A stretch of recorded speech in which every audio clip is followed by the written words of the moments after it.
As a visionary, a thought leader, speaker, or author, you want your visionary message to reach your audience.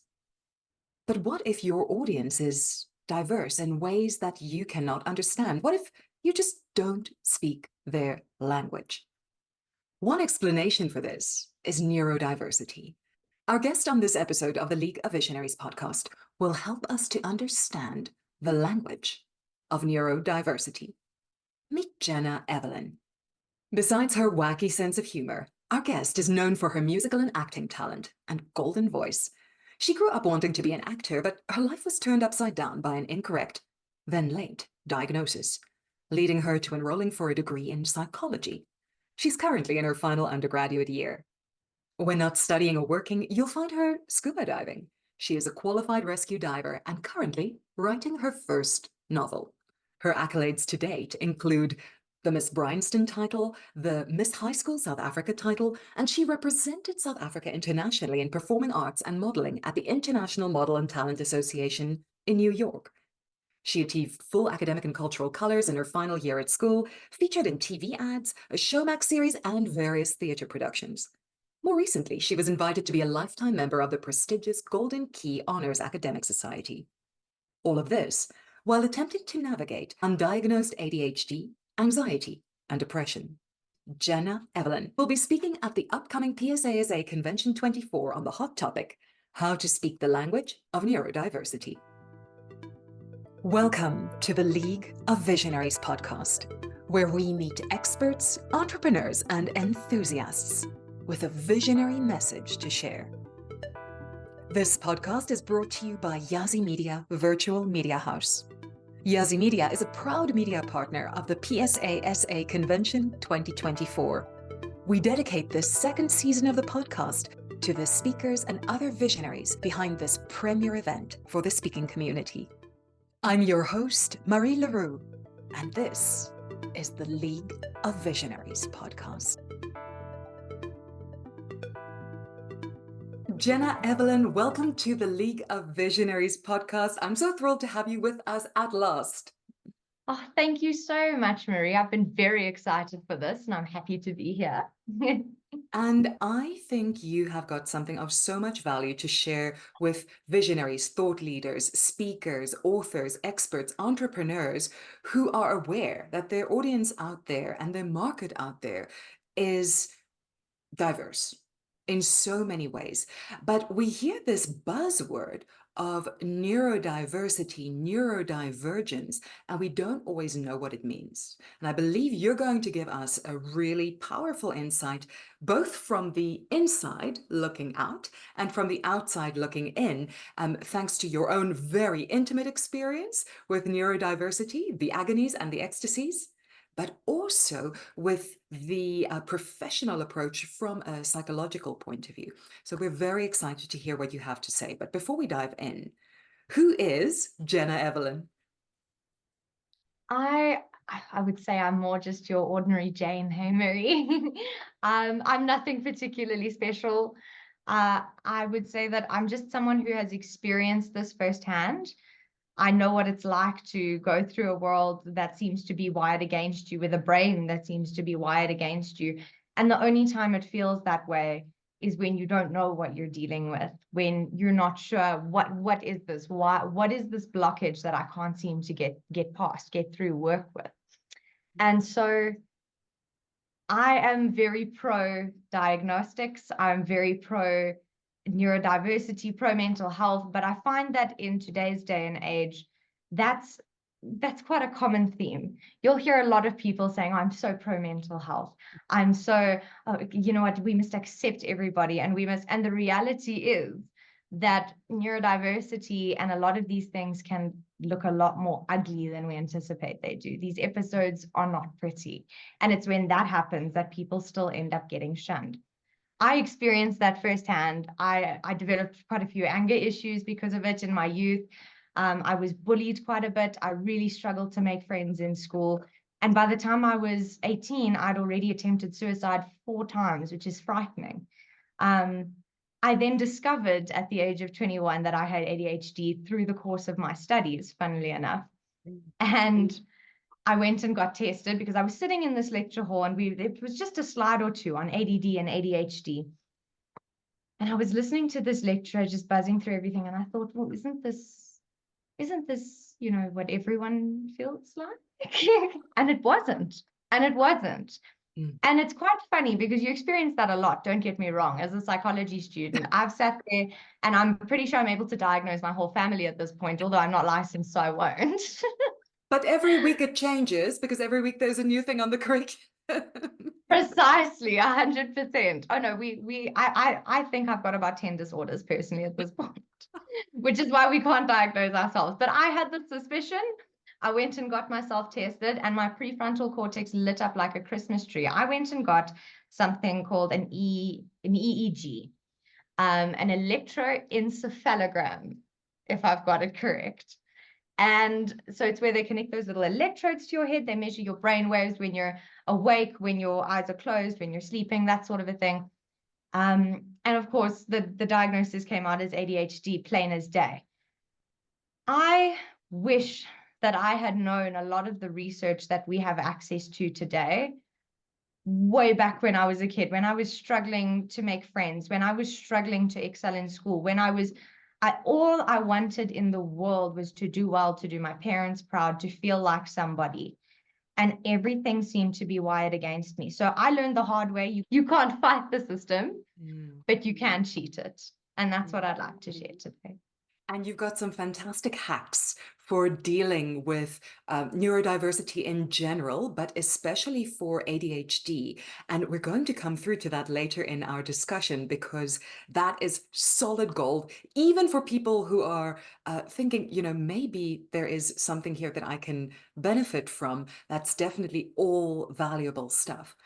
But what's fascinating is that despite all of this that was going on the inside, there's all this turmoil, and yet you have had all these tremendous achievements in the outside world. You've had your music, your performing arts, your modeling and pageantry and academic achievements. And you've recently become a member of the Golden Key Society. Sorry, I need to say that correctly.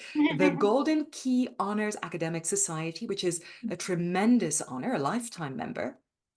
And this is not the kind of thing that people have traditionally associated with the whole basket of neurodiverse so-called conditions. But when it comes to neurodiversity, this actually is already a big step in the right direction in terms of acknowledging that, first of all, everybody's different. Everybody's neurodiverse in their own special little way. But it did originate with some of the things that we used to think of as disorders and now are becoming much more positive about. We hear the narrative around neurodiversity, and as you say, everybody's saying, I'm pro-mental health. Of course, it's very unfashionable to say you're anti-mental health right now. And I don't think anybody would be, right? It's just that walking the talk is not quite as simple. Jenna, so how would you define neurodiversity?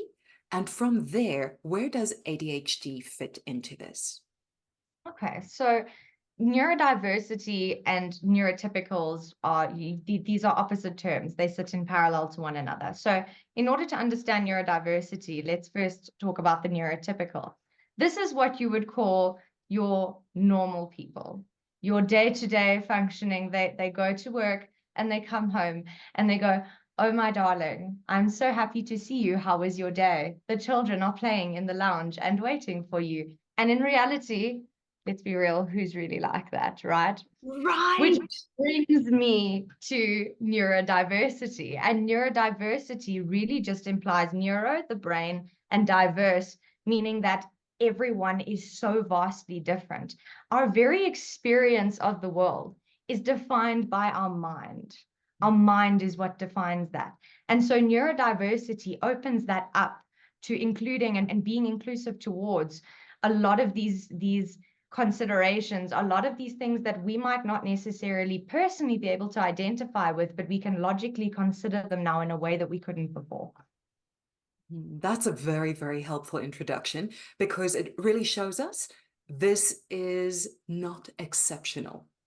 Right. We're really pulling the walls down on this perception that there has been of other people are so normal and I'm not, and that making so many of us feeling left out. I'm thinking even of things like television. So we had all these picture perfect families on TV for so long, and then along came The Simpsons. Right. And how many people actually quietly went, finally, a family I can relate to. It's been going for how many years now? There's a reason. Absolutely. They make us all feel a little bit less odd, but there also is so much to celebrate in that. And we're going to get round to the whole celebration of neurodiversity. Now, a big breakthrough for you in this was far too late diagnosis of ADHD, as you've shared with us. How would you describe ADHD? First of all, from a more clinical perspective, because you are wrapping up your studies or your undergrad studies in psychology, and then from the inside looking out. Right. So let's say I was in an academic society, or I was making some speech to people with far more degrees than me.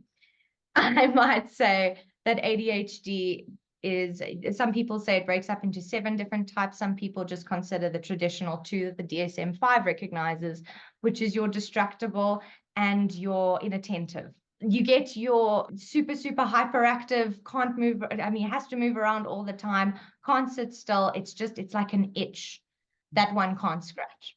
Then Mm, you've got your distractible, meaning that I can't focus on something that doesn't interest me. And that is such a key point mm, that we actually only realized quite recently, if we're looking at the scope of how far we've come with ADHD and our research regarding neurodiversity. So for me, if I had to personally explain my ADHD, my journey with ADHD, I would say it's like autism, but fast. Because that's what it feels like from my perspective. I feel in some ways cut off from the rest of the world, like I'm reading Morse code or decoding social expectations. And my brain simply doesn't work that way. My brain bounces around in my head like a ping pong ball. You remember on that game that you used to play pinball on Microsoft? It's mm, literally like that. All over the show. mm, Um, I've had to learn that I need to trust that, but we'll get mm. into that a little bit later.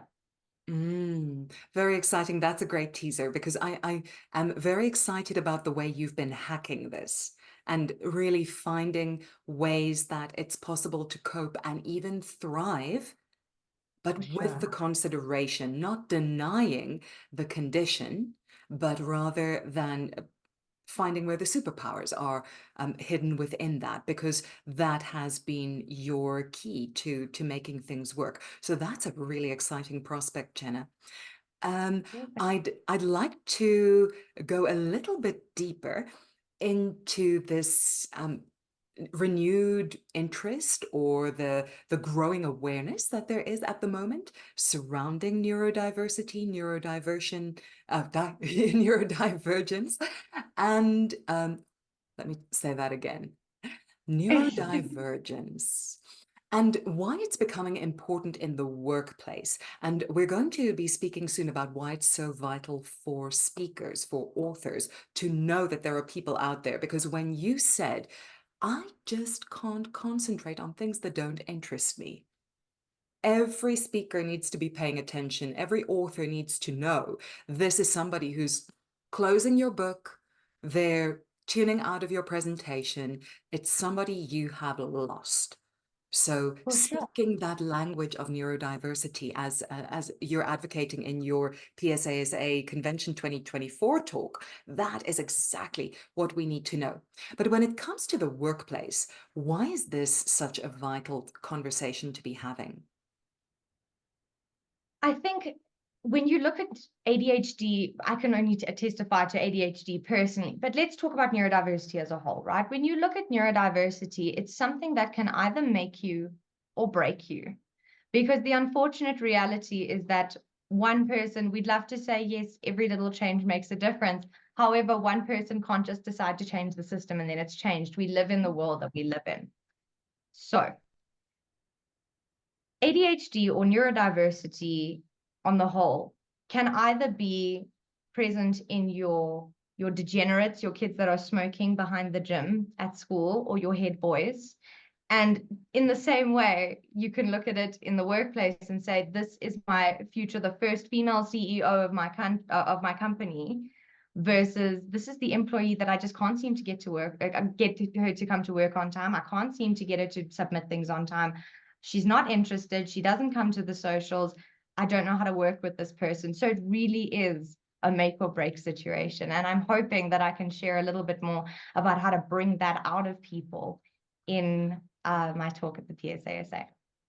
That's magic to know, because what you're saying there is that an organization or an employer or a leader might have somebody on their team or multiple people on their team who are already there and they have the potential to develop and move up and be part of a tremendous succession plan.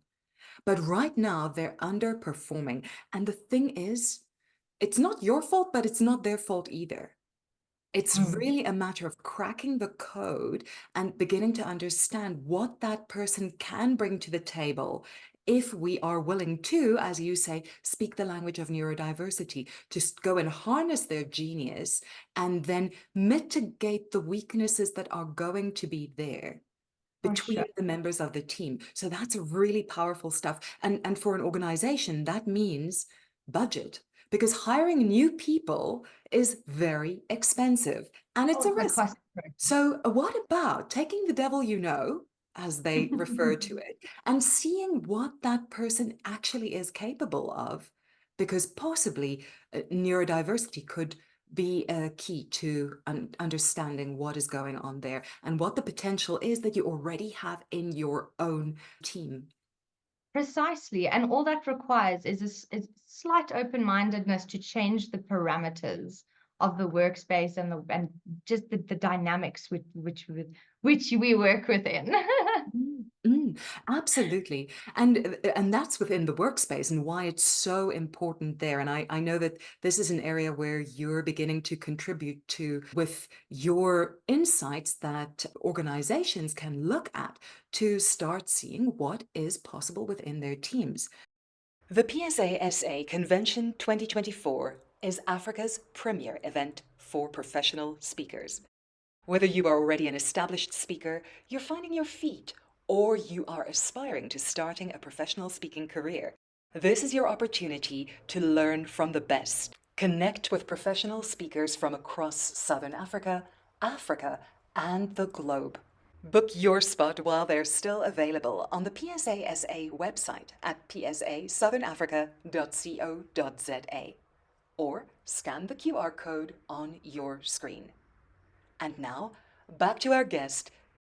When it comes to speakers and authors and other people who have a message to share, we have audiences who could be tuning out. And that will be specifically the topic of your talk. And although in the talk you'll be getting more deeply into how to do it, and that's a good reason to be at that convention to hear your presentation. But why is it so vital for the speakers and the authors, and what are the problems that they might be facing with reaching a more diverse audience? I think there's a whole bunch of terminology that we need to unpack in order to understand this. Oh, yes, let's get academic. We understand our ADD and our ADHD and neurodiversity as a whole. But some of the more recent discoveries that we've made, particularly pertaining to something like ADHD, and interestingly, might I add, the symptoms do tend to overlap, but we'll get to that a little bit later.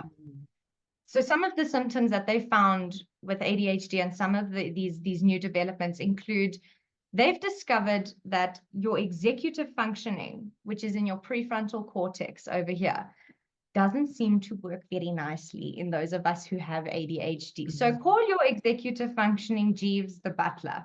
We're going to use this example now. Okay. So Jeeves Jeeves is supposed to be the person who organizes breakfast in the morning. No, he's supposed to get the kids up and get them dressed, get them ready for school. Now breakfast is being made. Sir's hat is waiting on the coat rack by the front door for him to walk out, and everything is organized and it goes off as it should. So what do you do when you're 22 years old and Jeeves has been MIA for 23 years? Mm-hmm. Mm-hmm. It can be an interesting process trying to create those bridges to bridge the gaps between where Jeeves is supposed to be doing his work, but he'll pop in every 6 months or so, more like a holiday home. That's what he thinks your brain is, your prefrontal cortex, or holiday house, just when he needs a break now and then from the rest of his break. Anyways, so your executive functioning doesn't work as well as it should for people who have ADHD or people who have ADD. As well as that, we suffer from quite a high amount of emotional dysregulation. What that means is that for your normal person, your average person, your neurotypicals, those, 1 in every 50 million or so, but we define them as normal. So let's go. Your neurotypicals will experience emotions like this throughout the day.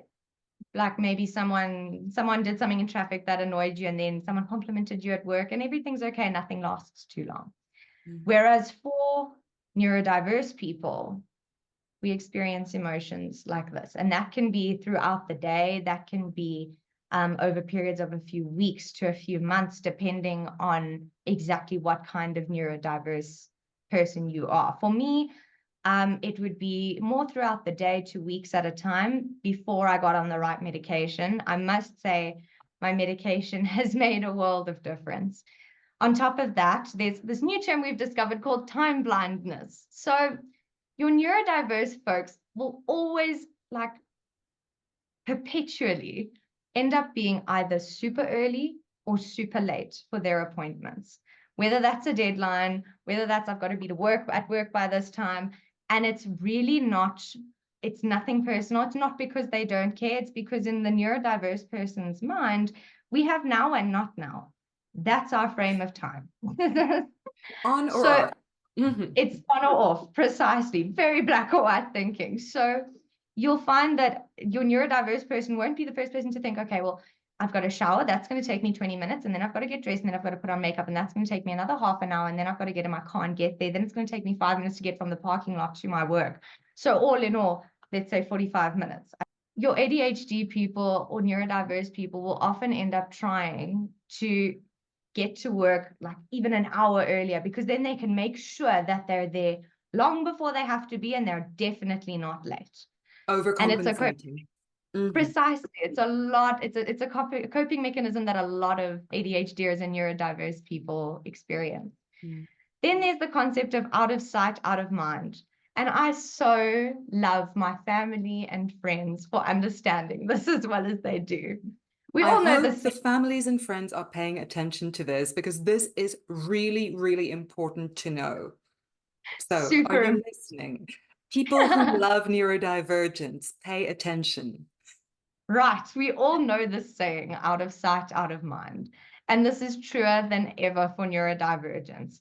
If I live in a different country to you, but you are a dear loved one to me, and I don't reach out to you to talk to you as often as you'd like. In fact, you might find that you're always the one reaching out to me. It's not because I don't love you. It's not because I don't care. And it's not because I don't want to talk to you. Some of my best friends actually live in Portugal. I don't think I've seen them in person in about 4.5 years.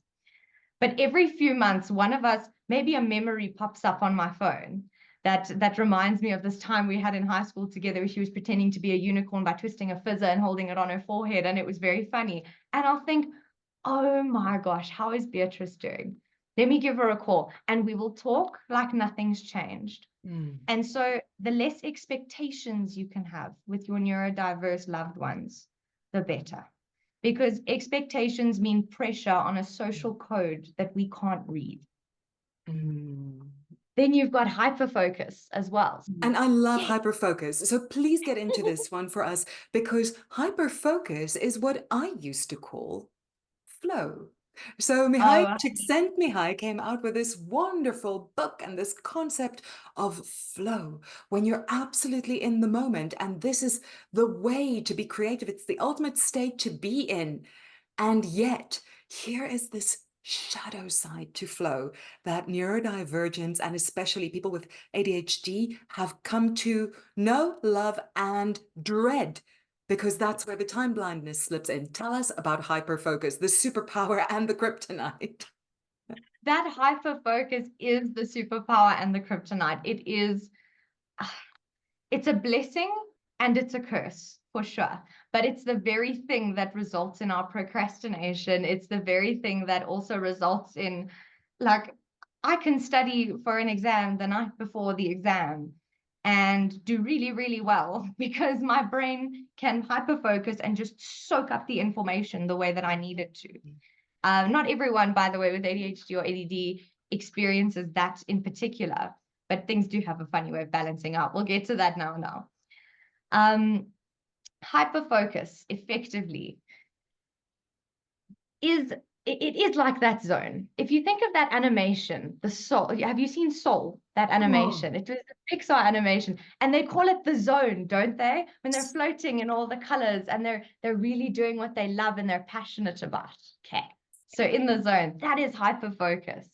And ADHDers, neurodiverse people, have this innate ability to access that in times of high pressure. We are notoriously brilliant under lots of pressure, which is also, by the way, what makes us very valuable as employees. employers, are you listening?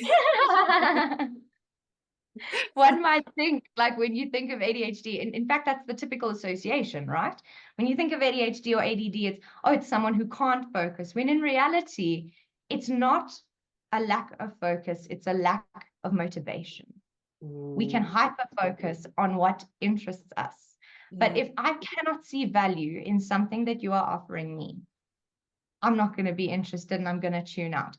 And I understand as well that that can be as is without considering neurodivergence.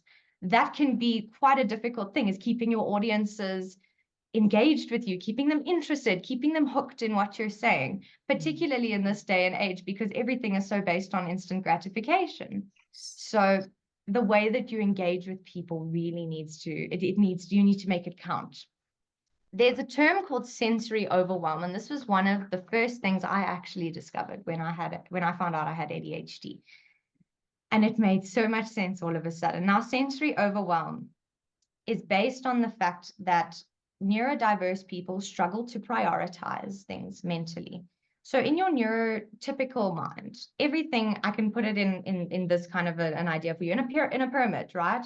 Everything is prioritized according to urgency, importance, I can, down to the smallest things, I can focus on this conversation right now because I can tune out someone walking upstairs. I can tune out the car hooting outside. I can tune out the fact that there's a mobile flashing lights at me on the other side, and I can just focus.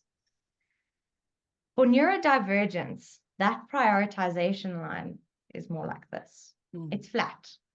We struggle to create that hierarchy, that sense of this comes first, that comes next, all of that. And so as a result, with that taking place in the most basic functions of life, it would mean then that I struggle to sit down in an exam because I walk into my exam and I'm feeling nervous for the exam. And I sit down and I don't like that the desk and the chair are not proportionately level to one another, but I can't move now.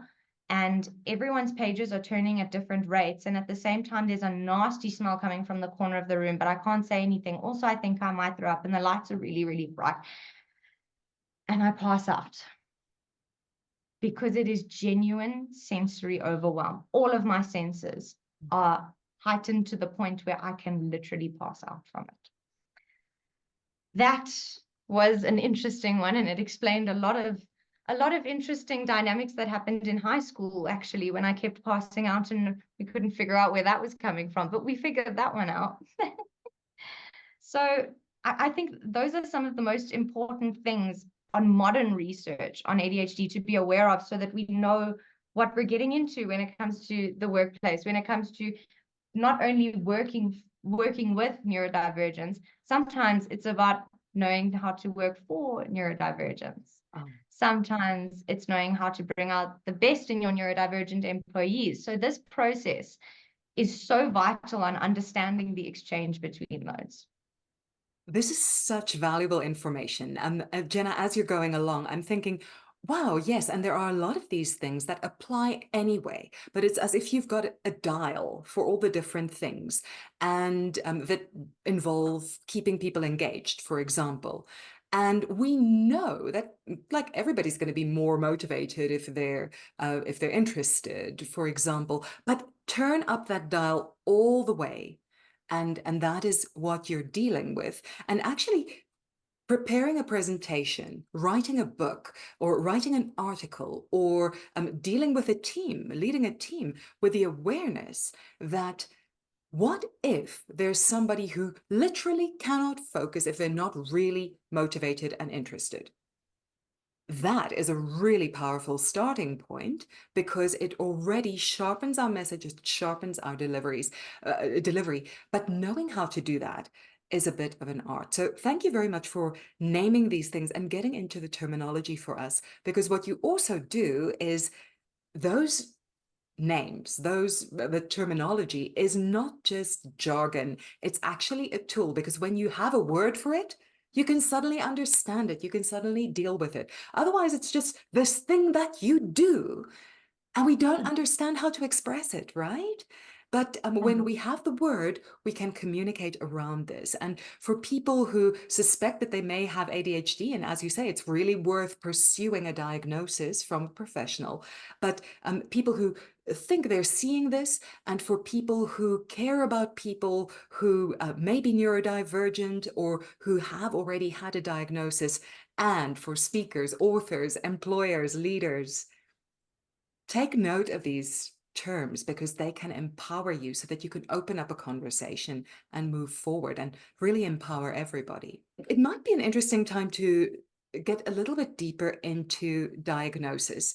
And something that was really prevalent to me was after we started conversing, I listened to the symptoms that you spoke about, and I shared this to you with you before we started our recording, and I thought, that sounds very, very familiar. But nobody in the world would describe me as ADHD, especially people who've known me for a long time. And then I started to see that these symptoms actually only started occurring a few years ago. And I thought, like, what is the common denominator here? You know, is this like type diabetes, you know, that you develop it in adulthood? Or what is this story? And as I was delving deeper into it, by the way, don't try this at home, get a proper diagnosis.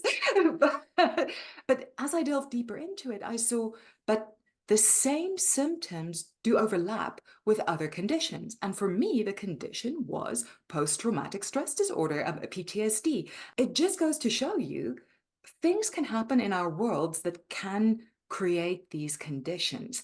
And that to me really underlines the importance of, if there is a red flag waving, go and check it out. And Jenna, you speak of the importance, the empowerment of a diagnosis. Now, it can be easy to go, oh, but I don't want a label on me. But at the same time, what if that diagnosis can make all the difference? This has been the experience for you, and you share a really powerful analogy about this. Can you tell us more about why it's important to get diagnosed and what difference it can make, and then what actions to take? So I think, first of all, just to address the first part that you mentioned a little bit earlier, I think it's stunning the way that discussing this and opening this topic up to conversation can really humanize neurodiversity. That there are so many people, even neurotypical people, who can turn around and say, like, I relate to this.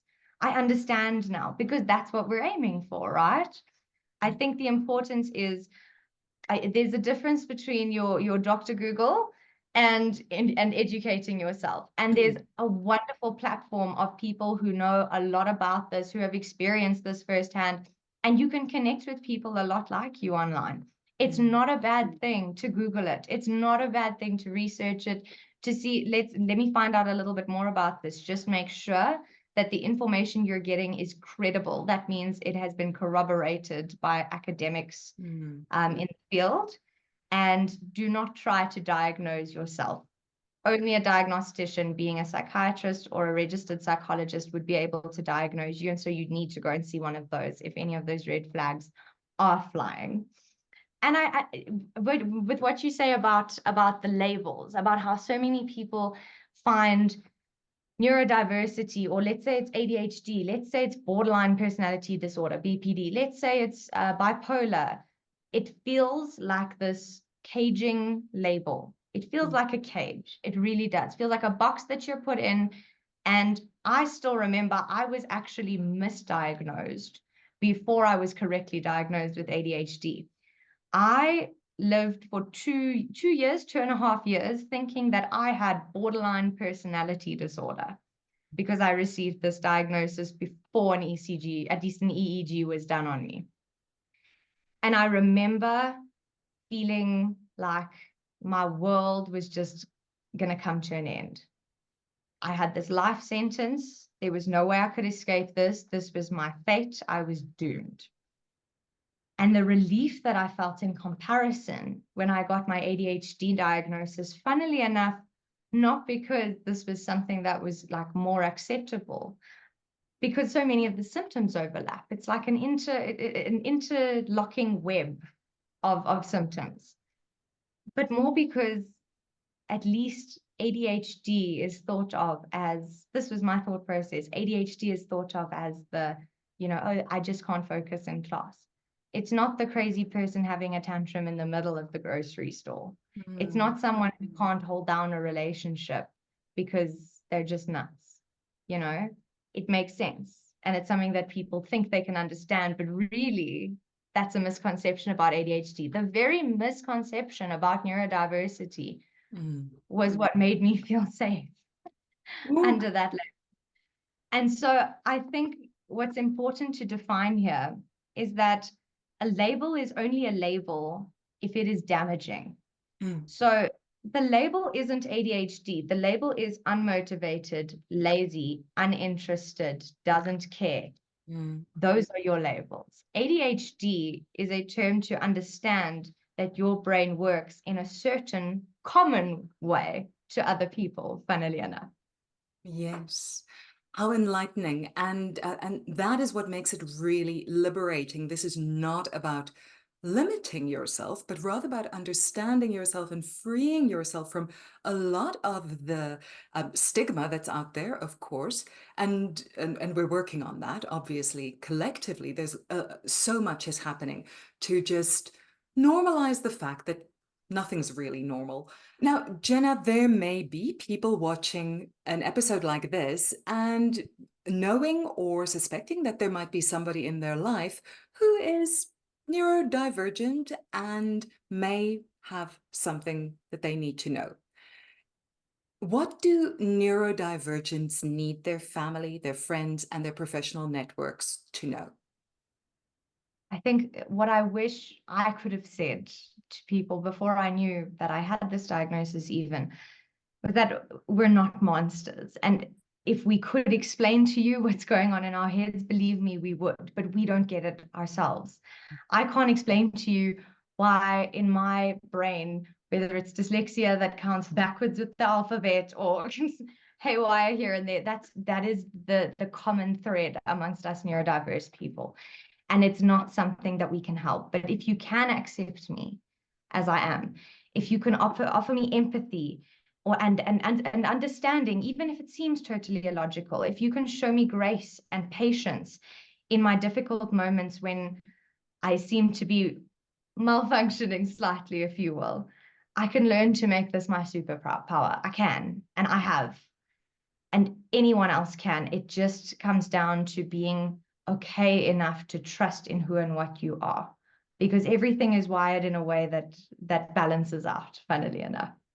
That is beautiful. And I have made a promise that you would be sharing a few of your hacks for how to make the ADHD kryptonite your superpower.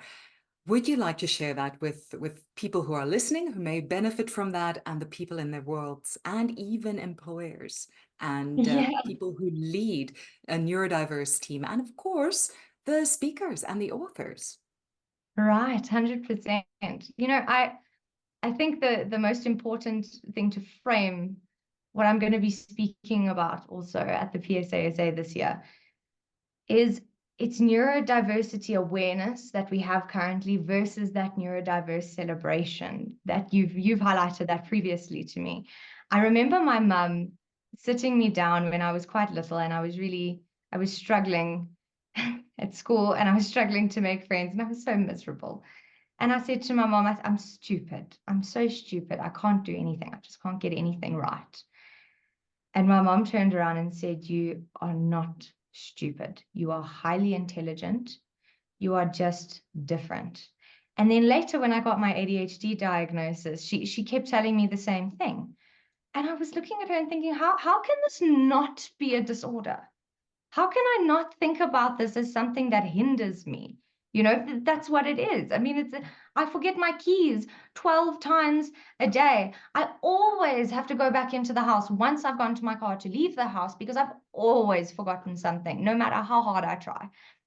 And as it turns out, I've given it a lot of thought, and I've spoken to quite a few people. And the reality of it is that we really are just different. Understanding that is key to this whole process.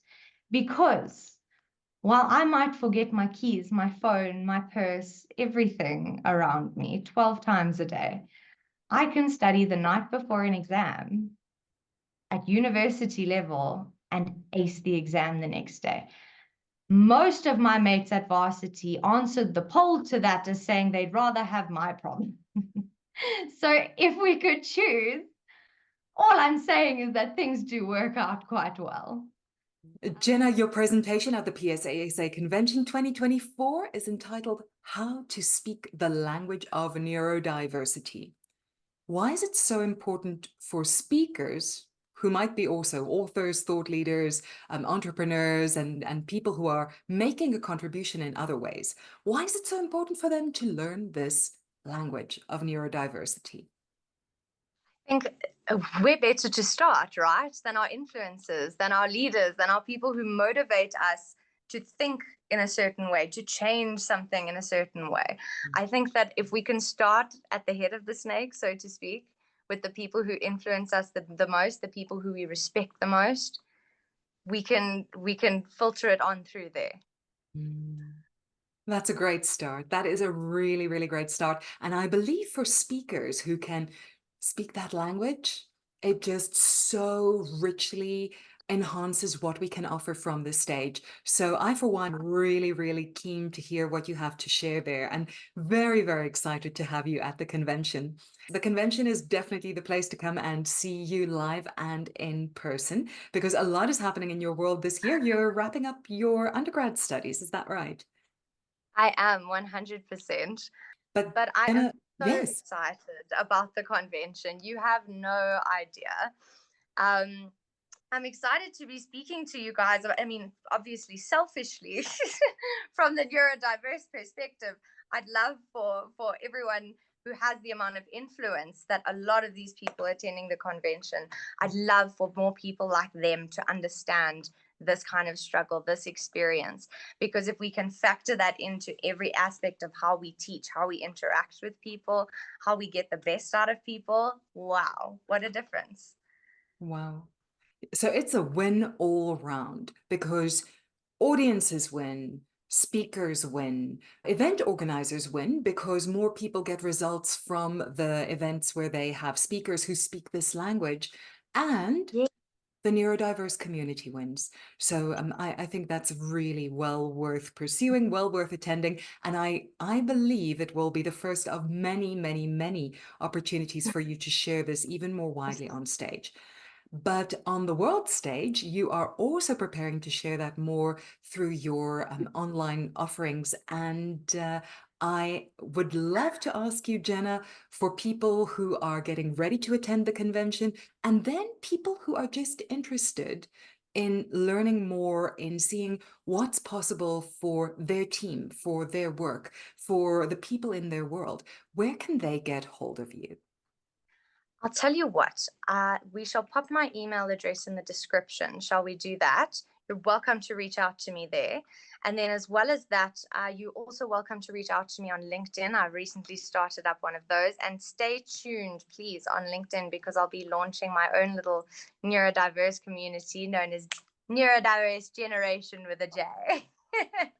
Fantastic. Fantastic. Jenna, what an incredible pleasure to have you here. And I really appreciate the generosity and the courage also to share something like this, because it's not easy. But the thing is, when more people speak out about their experience of a condition or a situation or an understanding or something that needs to be known, it opens up the conversation for all of us. And for those of us who have not yet taken the step to verbalize it, or maybe even the step to discover that it's there, it makes all the difference. Jenna, thank you for being on the League of Visionaries podcast, and we can't wait to see you at the convention. Thank you so much for this opportunity, Marie. It's been an absolute blast, and I'll catch you at the convention. Fantastic. Thank you, Jenna. You've been listening to the League of Visionaries podcast, brought to you by Yazzie Media Virtual Media House. Yazzie Media is a proud media partner to the PSASA Convention 2024. All the guests on this season of the podcast will be speaking at this premier event for speakers. Book your spot at the PSASA Convention 2024 on the PSASA website at www.psaSouthernAfrica.co.za.